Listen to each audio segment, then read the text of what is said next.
quelqu'un réveille le héros qui est en lui. Amen. Amen. Amen. Réveille le héros qui est en toi. Alors, c'est quoi ce héros qui est en toi? Juge chapitre 6, verset 12. Jésus, le nom qui sauve. Merveilleux.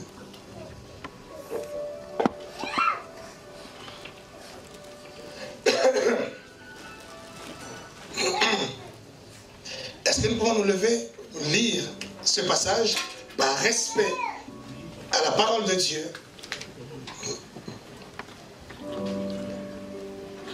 Nous lirons jusqu'au verset 16.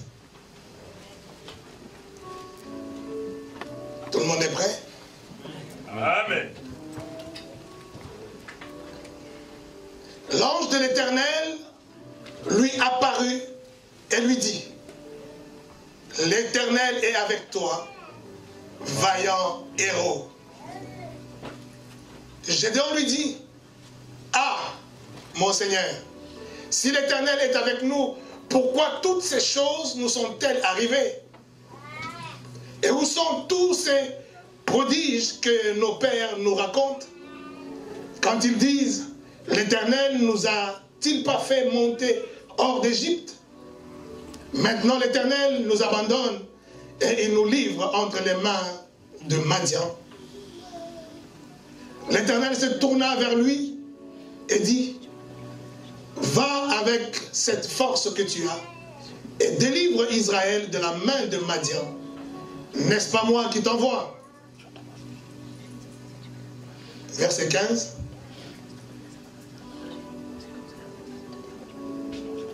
Gédéon lui dit: ah, mon Seigneur, avec quoi délivrerai-je Israël? Voici, ma famille est la plus pauvre en Manassé, et je suis le plus petit dans la maison de mon père. L'Éternel lui dit: mais je serai avec toi, et tu battras Madian comme un seul homme. Est-ce qu'on peut acclamer la parole du Seigneur? On peut s'asseoir. Alléluia. L'Éternel interpelle cet homme, Gédéon.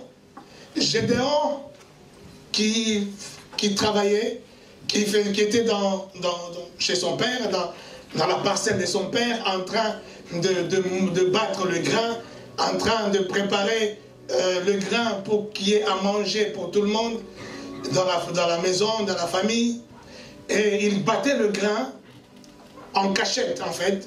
Le grain dont il battait, normalement ça se bat en plein air, où il y a le vent, où tu es en train de vanner le grain. Mais lui, il le faisait en cachette, dans des grottes, parce qu'ils étaient tellement assiégés par l'ennemi, assiégés par les Madianites, et dès qu'ils voyaient qu'ils étaient en train de battre ou de préparer des choses à manger, ou leur provision, ils les laissaient faire et ils débarquaient à l'improviste, ils les tabassaient et ils les pillaient. Alors c'était devenu un moment terrible, un moment assez compliqué pour tous les enfants d'Israël. Et les enfants d'Israël criaient à l'Éternel au fond de leur cœur, et criaient à l'Éternel pour que l'Éternel leur vienne en aide. C'est la période qu'on appelle la période des juges. La période des juges, c'est une période où il n'y avait pas de roi, où il n'y avait pas de conducteur comme roi, où il n'y avait pas Moïse, où il n'y avait pas Josué qui conduisait le peuple, mais le peuple avait été conduit par ce qu'on appelle les juges. Et cette période, c'était une période vraiment où le peuple de Dieu, le peuple d'Israël, avait une vie qui était très fluctuante, une vie qui bougeait beaucoup. Il y a des moments où ils étaient là obéissants à Dieu, et tout d'un coup, par cause de je ne sais pas quoi, de la vie tout simplement, des plaisirs de la vie et de beaucoup de choses qui peuvent se passer, et ils tombaient dans l'idolâtrie, ils se mettaient à idolâtrer des dieux païens, et ça a énervé, ça mettait Dieu en colère, et Dieu suscitait les Madianites ou tout simplement d'autres peuples qui venaient combattre et qui venaient assiéger le peuple de Dieu jusqu'à ce qu'ils vont tellement en avoir marre et ils vont crier encore à l'Éternel et l'Éternel va susciter quelqu'un, un homme qui va les conduire comme un juge et celui qui va les amener à la délivrance pendant un bon moment, jusqu'à ce qu'ils vont encore désobéir à Dieu et retombent encore dans les mêmes choses. C'est comme ça qu'on va voir beaucoup de juges qui se sont succédés. Les Samson, c'était des juges. Et là, nous sommes en train de voir l'histoire de Gédéon, qui fait partie des juges. Gédéon, l'Éternel vient le visiter. Et l'Éternel l'appelle vaillant héros. C'est-à-dire, un héros, vous savez ce que c'est qu'un héros. Un héros, c'est un homme courageux, et un homme capable, qui a un cœur, qui est capable de se mettre en avant pour la cause des autres.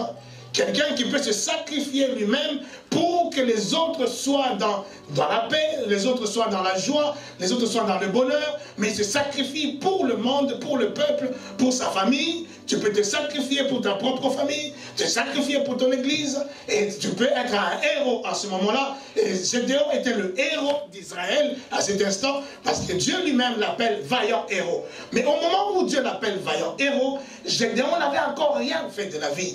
Gédéon était parmi les gens qui se cachaient même, parmi les gens qui travaillaient en coulisses, qui travaillaient en cachette, qui travaillaient d'une manière, pas d'une manière populaire. Les gens ne pouvaient pas faire cas de lui, Gédéon.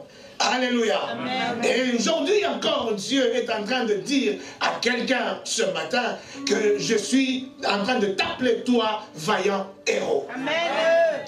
Est-ce que je parle à des vaillants héros? Je veux dire qu'aujourd'hui, que Dieu a mis en chacun de nous un héros, en chacun de nous, il a mis un leader. En fait, quand on parle de héros, Gédéon, c'était tout simplement un leader qui devait conduire le peuple d'Israël pendant un temps à la délivrance. Il devait les conduire sous la puissance, sous l'autorité et sous l'inspiration de Dieu. Et aujourd'hui encore, bien évidemment, Seigneur, si nous sommes là dans cette église, si nous sommes là dans une église quelconque, quelque part ce matin, si tu es là et que tu es chrétien, je vais t'interpeller pour te dire, Dieu en te regardant te pointe du doigt encore ce matin et te dit vaillant héros. Et il dit tu es un vaillant héros. C'est-à-dire en toi, il y a un leader qui est là, qui sommeille. Est-ce que je parle à des leaders? Amen. Oui, je crois que je parle à des leaders. Amen. Alléluia. Amen. Oui, tout à l'heure, justement, je parlais avec mon mari et j'ai dit, tu vas motiver les gens pour qu'ils t'encouragent, pour qu'ils viennent t'encourager. Et je pensais à quelque chose qu'elle a dit au pasteur Claudine qui s'occupe de l'art culinaire. Et elle a dit au pasteur Claudine, moi je n'ai personne qui va m'accompagner. Je ne sais pas. On dit non, il faut qu'il y ait du monde pour t'accompagner, tout ça. Il dit moi je n'ai personne. Et pasteur Claudine, quand elle m'a dit ça, j'ai rigolé. J'ai dit bon ben je vais la récupérer. Je vais la récupérer bien. Alléluia. Amen. Un leader, c'est quelqu'un qui, quand il marche, quand dans sa vie, quand tu fais ce que tu as fait dans ta vie, tu ne peux pas te retrouver seul. Un leader, il a toujours quelqu'un derrière lui qui l'accompagne, quelqu'un derrière lui qui le suit. Un leader, c'est quelqu'un qui est en mouvement et derrière, il doit être suivi par des gens. Suivi par une personne, 2 personnes, 3 personnes et suivi par des gens. Tu peux être leader de ta famille. Dans ta famille, quand toi tu te lèves, tu veux dire quelque chose, tout le monde est derrière toi. Tu as déjà ce leadership qui est en train de se montrer, qui est en train de s'exprimer. Est-ce que quelqu'un me comprend? Est-ce que je parle à des leaders?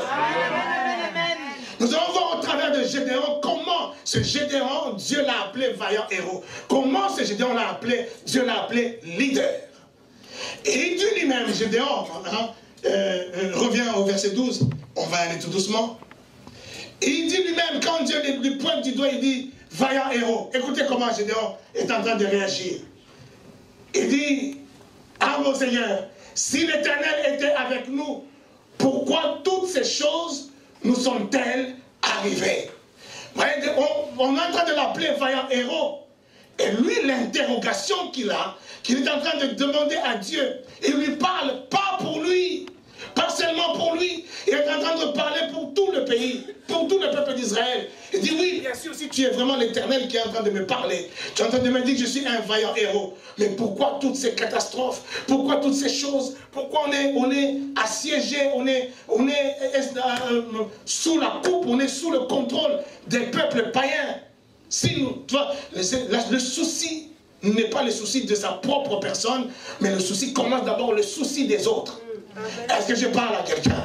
Je suis en train de donner tout de suite des caractéristiques d'un vaillant héros ou d'un leader.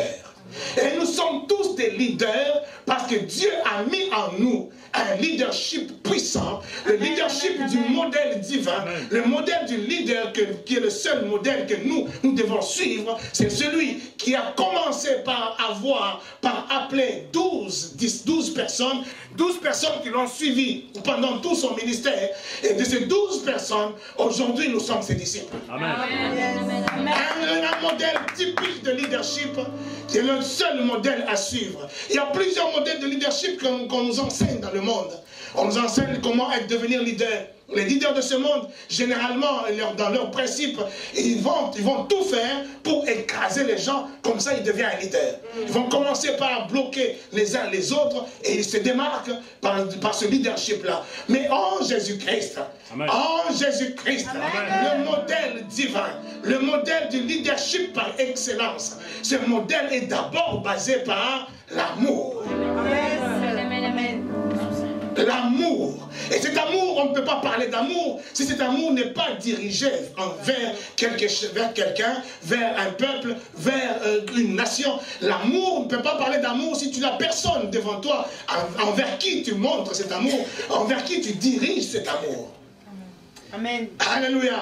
Amen. Gédéon est en train de démontrer qu'il avait réellement en lui l'âme de leader, parce qu'en voyant l'Éternel, la question qui lui vient, bien aimé, si aujourd'hui on te dit, tu vois un ange t'apparaître, un ange t'apparaître comme ça dans ta maison, la maison était fermée, bon, tu vois quelqu'un, il te dit, je suis envoyé par l'Éternel, demande tout ce que tu voudras. Qu'est-ce que tu vas commencer par demander? Ah, donne-moi un mari, donne-moi une femme, donne-moi un travail, donne-moi la santé, donne-moi ce que tu vas demander plein de choses. Mais Gédéon, il a vu un ange. Un ange lui est apparu, mais la seule chose qui lui vient à cœur de demander à l'ange de l'Éternel, c'est pourquoi le peuple est en train de souffrir. Pourquoi le peuple est dans une mauvaise posture. Pourquoi l'Église peut être dans cet état? L'Église du grand Dieu que tu es. Pourquoi l'Église doit être remplie de gens malades, remplie de gens qui ont des problèmes, remplie de gens qui ont des soucis d'argent, des soucis de cœur, des soucis familiaux? Pourquoi l'Église? C'est la première question qui doit monter dans le cœur d'un leader. Amen. Alléluia. Alléluia. Amen. Est-ce que tu as le souci des âmes, le souci de l'œuvre de Dieu, le souci de l'Église? C'est en cela qu'on verra le leadership qui est en toi. Alléluia. Alléluia. Mais si je sais qu'il y a quelqu'un qui vient à l'Église, c'est la première fois qu'il vient à l'Église, tant que la personne n'est pas encore rentrée là, je ne suis pas à l'aise. Je me dis, est-ce que peut-être qu'il a appelé, peut-être que la navette n'a pas, le téléphone n'a pas, ils n'ont pas décroché, peut-être que je suis tourmenté parce que pas parce que j'ai envie de voir les gens là, non mais le souci c'est que quelqu'un en venant touché par l'esprit vient là. Il ne vient pas pour rien. Il vient pour recevoir quelque chose de la part de Dieu.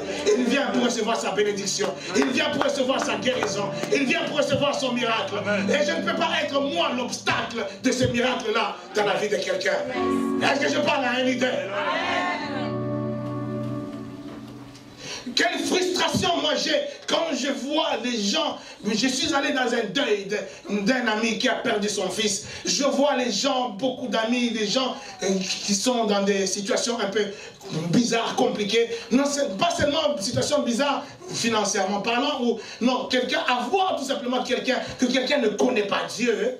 quand je vois, j'étais là, je suis sorti de là, j'ai dit, Seigneur, qu'est-ce que tu peux faire? Qu'est-ce que tu peux faire pour que tous ces gens te connaissent? Alléluia. Mon souci était là. Qu'ils te connaissent, je ne sais pas où, dans quelle église, n'importe quelle église, mais peu importe où ils vont aller te connaître. Mais mon souci, c'est qu'ils te connaissent, Seigneur. Amen. Parce que moi, je connais, moi, je sais que si on ne te connaît pas, si on ne connaît pas le chemin, la vérité et la vie, on est perdu, on est mort. Amen. Alléluia. Amen. Le souci des âmes, c'est le souci du véritable business, le business du Père. Alléluia. Comme le Seigneur Jésus disait, ne savez-vous pas que je dois faire le business de mon Père? Je dois faire les affaires de mon Père. Amen. Alléluia. Amen. Quand on est venu le chercher par ses parents, voyez, ça c'est une très bonne chose. C'est encore un modèle de leadership. Le leader qui sommeille en toi, bien-aimé dans le Seigneur, peut-être que naturellement, on ne le voit pas. Naturellement, tu n'es pas quelqu'un de charismatique. Tu n'es pas un leader charismatique, un leader de naissance, que quand tu fais des choses, les gens te suivent automatiquement, ou les gens sont derrière toi automatiquement. Ça, c'est ce qu'on appelle des leaders charismatiques. Des gens qui sont nés déjà avec un certain leadership. Alléluia. Amen. Mais, même si tu n'es pas né avec un leader charismatique en toi, tu es appelé un leader. Dieu est en train de t'appeler leader. Il est en train de t'appeler vaillant héros. Gédéon n'avait pas ce charisme-là en lui. Gédéon était quelqu'un d'effacé. Quelqu'un de plutôt timide. Il était en train de se cacher même quand il faisait ce qu'il devait faire. Personne ne le connaissait. C'est pour cela qu'il dit, quand le Seigneur lui parle, il dit, mais moi, je suis le plus petit de la plus petite famille de Manassé. Donc je suis insignifiant. C'est-à-dire je ne suis pas qualifié. Je n'ai pas les diplômes pour. Je n'ai pas le CV qui va avec. Je n'ai pas le charisme d'un leader. Je n'ai pas l'âme d'un leader. Je n'ai pas la tête d'un leader. Je n'ai pas la connaissance de quelqu'un qui peut conduire les gens.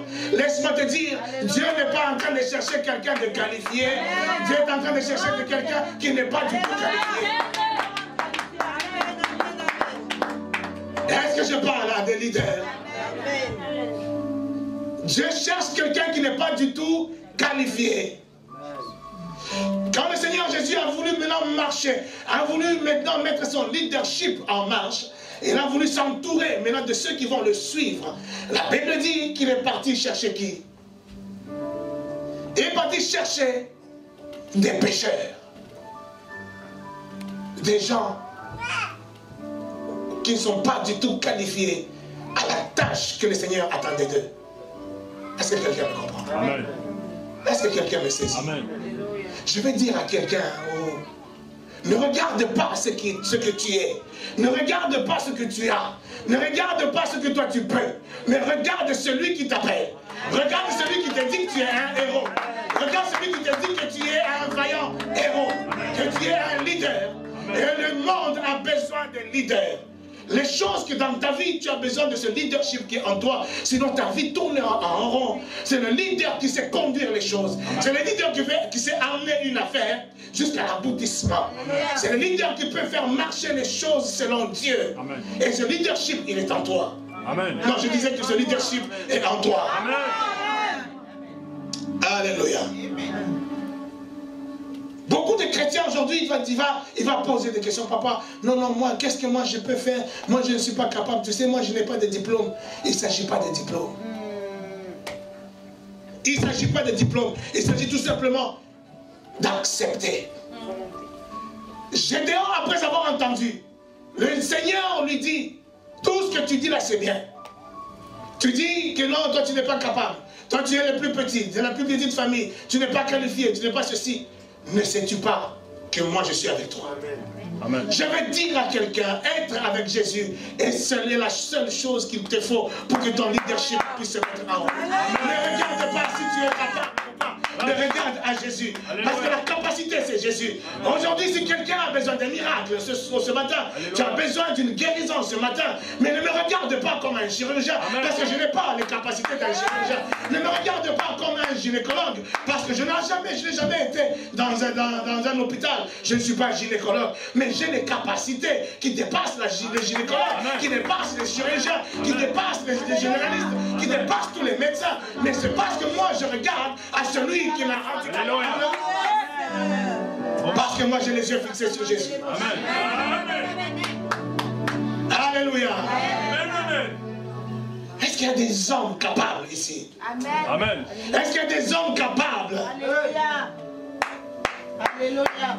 La Bible dit nous sommes un royaume de sacrificateurs. Ça veut dire un royaume de leaders. Nous sommes tous des leaders. Dieu nous a créés, il a mis en nous le leadership. Ne regarde pas, ne dis pas, non, moi, je suis venu pour accompagner. Non, bien aimé Seigneur, tu es là, tu accompagnes un temps. Tu accompagnes celui qui est leader devant toi. Pour que toi, derrière, tu deviennes aussi un leader. Et que quelqu'un puisse t'accompagner. Et cette personne deviendra aussi leader. Et quelqu'un aussi l'accompagnera. Et c'est comme ça qu'il a dit, allez, faites de toutes les nations des disciples. Alléluia. Et il dit, un disciple n'est pas plus grand que son maître, mais un disciple accompli sera comme son maître. Alléluia. Il y a un temps où tu es formé au leadership, mais pour que tu puisses rentrer dans ton leadership, tu ne resteras pas derrière toute ta vie, mais tu dois entrer dans ton leadership et tu dois avoir aussi, à toi aussi, des disciples que tu dois former. On ne te forme pas leader pour que tu sois seul. Tu veux être un leader, déjà commence à avoir la pensée d'avoir des disciples derrière toi. Est-ce que je parle à des leaders? Est-ce que je parle à des leaders? Nous avons commencé un nouveau système que Dieu nous a inspiré dans cette église. Et un système tout simplement de leadership. Où il y a un groupe où tous ceux qui viennent, vous tous qui venez, si vous êtes touchés, vous voulez rentrer dans ce leadership, on a commencé une école de gloire. Cette école te forme, et il te forme pour que tu sois un leader. Et quand tu seras leader, tu es obligé d'avoir tes disciples. Amen. Oh. Amen. Amen. Amen. La mission que le Seigneur a donnée à l'église, c'est de faire de tout le monde ce n'est pas de faire des églises, ce n'est pas de faire des chrétiens, de faire des disciples. Donc, un disciple, c'est quelqu'un qui est déjà gagné en Jésus, donc il devient déjà chrétien, et qui est formé, qui est consolidé, et qui est équipé, après maintenant qui est envoyé. Amen. Amen. Vous tous, vous êtes des envoyés futurs au nom de Jésus. Amen. Vous tous, vous êtes des leaders qui vont aussi créer des leaders au nom de Jésus. Amen. Alléluia. Amen. Vous voyez comment il a commencé le modèle. Jésus-Christ, il a choisi. Dans Luc chapitre 2, non, dans Matthieu plutôt, Matthieu chapitre 4, au verset 18. Regardons comment il est allé choisir ses disciples. Comme il marchait le long de la mer de Galilée, il vit deux frères, Simon, appelé Pierre, et André son frère, qui jetaient un filet dans la mer, car ils étaient pêcheurs. Il leur dit, suivez-moi, et je vous ferai pêcheurs d'hommes. Aussitôt, ils laissèrent les filets et le suivirent. Alléluia. Amen. Et ça, ce sont les premiers disciples qu'il a eu. La Bible dit, il les a trouvés où? Il les a trouvés à la mer. Il les a trouvés en train de jeter leurs filets pour attraper des poissons. Ce sont des gens qui n'ont pas fait des études. Ce sont des gens qui n'ont pas de diplôme. Ce sont des gens comme Pierre, il était d'ailleurs illettré. Alléluia. Amen. Mais c'est le premier même qu'il voit et il dit à lui, viens, suis-moi. Parce que je vois en toi déjà une qualité. Je vois en toi déjà quelque chose que le Père avait déjà mis en toi. Tu es celui qui jette le filet pour pouvoir pêcher. Alors moi, je vais changer ta nature. Je vais changer ton caractère. Je vais changer ta position et tu deviendras un pêcheur d'hommes. C'est-à-dire tu deviendras celui qui va faire prospérer les affaires de mon Père. Amen. Alléluia. Amen. Le leader des affaires de mon Père. Je vais dire à quelqu'un, si tu n'as pas vraiment le souci des âmes, fais-toi du souci déjà. Commence à te faire déjà du souci. Tu dois avoir le souci des âmes. Partout où tu es. Quand tu vois, comme disait Noéline tout à l'heure, qu'elle voit, elle a vu quelqu'un, un sans-abri, elle a eu du souci, elle s'est dit, je dois lui donner à manger, je dois lui donner à boire, et je vais l'inviter à l'église. Tu dois avoir le souci des âmes. Amen. Tu ne peux pas être, toute l'année, tu viens à l'église seul, tu n'as jamais amené ne serait-ce qu'une personne. Il y a un problème. Mais ce problème, il n'est pas ailleurs. Ce problème, il n'est pas dans les sorciers de la famille ou qui que ce soit. Ce problème, il est en toi. Si le leadership en toi n'est pas sorti, nous n'avons pas à chasser des démons. Nous avons tout simplement à réveiller ce leader qui sommeille en toi.